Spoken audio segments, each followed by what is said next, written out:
I'd like to thank Dr. Halpin and Marone for letting me speak, and of course the program chairs. I have no disclosures. I can disclose that I scope all the time and have created all of the complications you see today. So of all of the procedures that general surgeons perform, I mean, if you think about the common ones, 175 umbilical hernias are done a year. About 800,000, this is in the US, about 800,000 inguinal hernias and 6.9 million upper endoscopies. So obviously it's common. This is some data. It's a 39-center database with about 380,000 scopes, including uppers, lowers, everything, looking at complications. So if you're looking at a database of 300,000 and you're getting somewhere around 1,000 complications total, you know that most of the time this procedure is safe, and occasionally it's not. You can also see that most of those complications are somehow cardiopulmonary in nature, and here's that cardiopulmonary list broken down. So when I see that, the first thing I say to myself is, thank goodness anesthesia is involved in many of my scopes, and I'll explain that more. Post-EGD complications, this is a different study, again, looking at, it's a single institution, looking at ED visits within 14 days of scopes. And this is specifically after EGD, although this study went into all scopes. But after EGD, upper scopes, 1.07% of patients landed in the ER within 2 weeks. And the most common reasons are listed below. And probably most of you are aware of this high-profile endoscopy case of a death with endoscopy. So certainly, although it's a very safe procedure, it's not without mortality. My favorite anesthesiologist, whenever I'm scoping and even looking at the trachea and the cords, is always like, don't do a Joan Rivers, Shada. So why involve anesthesia? They're fun to talk to during the case, but also I like having anesthesia around for several reasons. It's becoming more and more common too, and although it's not universally available, it's great if you can. Propofol, having the access to propofol is really helpful. There are settings where non-anesthesiologists can use propofol. That's not the case at my institution. Patients like it. They like having propofol instead of Versed fentanyl. Patients go to sleep and wake up fast. You get them in and out of the endo unit very fast and efficiently. And I don't have to worry about the airway while I'm scoping. I can focus on doing what I'm doing, finding unexpected things, which I do almost every day. And then I feel like I'm doing my job better. The cons are it's expensive. And with deeper sedation comes a higher perforation rate, actually. So you have to be careful with what you're doing. So I think the times to consider anesthesia, and the ASG guidelines would also support this, are patients who have significant comorbidities, patients who are undergoing complex procedures, and patients with a known difficult airway. And I'll just chime in that nearly 100% of my patients fall in that. I do a lot of bariatric endoscopy, I do a lot of achalasia, and I do a lot of gastroparesis. So virtually every case for me is sort of a high-stakes upper case.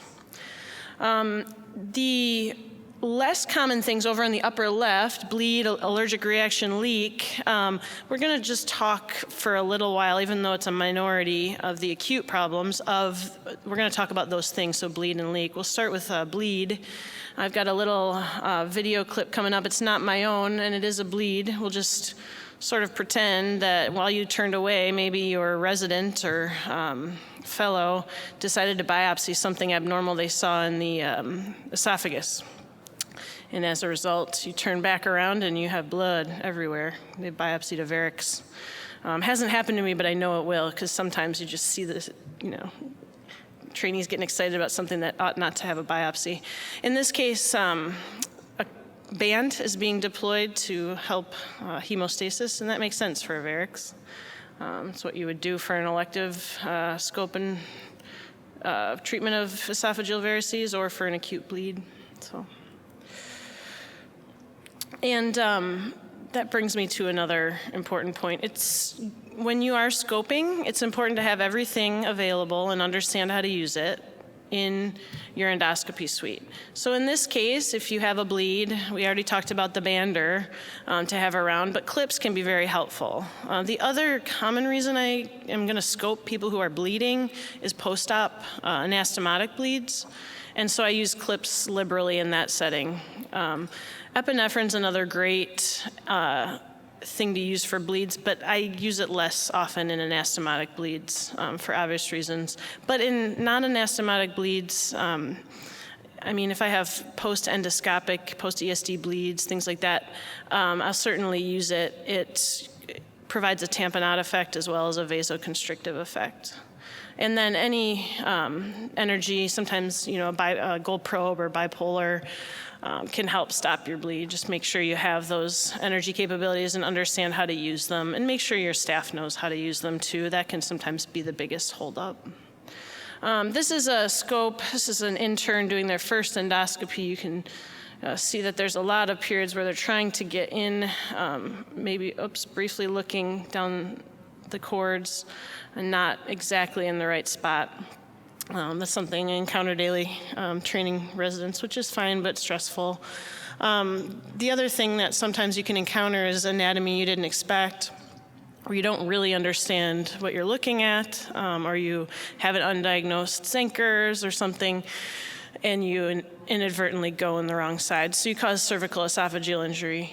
Often these actually, as long as you find them and understand that they're there, may not be a problem, but they can. They can cause pain, hemoptysis, crepitus. If any of those are happening to your patient post-op, you just want to get an upper GI, a water-soluble study. So you can see here on the right a water-soluble swallow study, not my own, but a case report of a cervical esophageal perforation. On the left is maybe what you'd find if you go in endoscopically. And again, just go back to the endosuite, have your tools, and for this particular problem, if you do need treatment, your first endoscopic treatment of choice is a clip. And then dilation is something a lot of endoscopists will perform, particularly surgeon endoscopists, I think. And it's just important to know that there is a rate of perforation that comes with dilation. That rate is actually more dependent on the disease process that you're dilating rather than the method of dilation, whether it be balloon or bougie. But that's something to discuss with your patient ahead of time. There's a real risk of perforation, particularly malignancy and caustic injury. Here's a dilation-related perforation of mine. It's a mid-esophageal mucosal violation, and it didn't actually get deeper than mucosa. You can see intact muscle behind it. I don't have video of that, but I have what I did next, which was put a cap on and take a look. So again, your tools, I use a cap a lot. It gives you a better view. So just put a cap on the scope. You can kind of look around and see a little bit better, give you lateral retraction. Clips are helpful everywhere. I think all folks who do endoscopy should also understand how to work a through the scope clip as well as an over the scope. And then stenting in the mid-esophagus can be helpful. So this is just a little clip of clipping. You can see the caps on. It gives you a better view. You can look and kind of actually get the scope in there, take a look at what's happening. Do you have full thickness? And then you just deploy your clips. And this is just video of the skin closed. You can use as many as you need. These clips are MRI conditional, but do usually fall off within the month. If they don't, you can go back in and pull them off. It's pretty easy to do. They're not going to get you a full thickness bite at all. So stenting is another option. I think being able to deploy your own stents can be helpful. I deploy the vast majority of mine just with endoscopic visualization.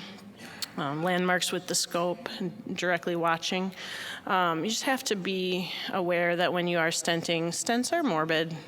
Stents, especially if they're holding open the lower esophageal sphincter, can cause aspiration. So my patients with stents, I advise them to sleep up at least 30 degrees. I have had aspiration problems. Respiratory compromise, little ladies I've stented proximally that they just don't tolerate the stent. You can tell right away, actually, take it right back out. maybe think of a different way to manage your perforation. You can perforate with a stent. I've had a sleeve gastrectomy patient who was leaking, stent migrated distally and out the antrum. That's a problem. Occlusion, obviously, with food, and then tracheoesophageal fistula. So in conclusion, upper endoscopy is common. Adverse events are very rare but can be morbid. Anesthesia involvement may benefit patients and endoscopists, and keep your endoscopic toolbox ready to go. Thank you.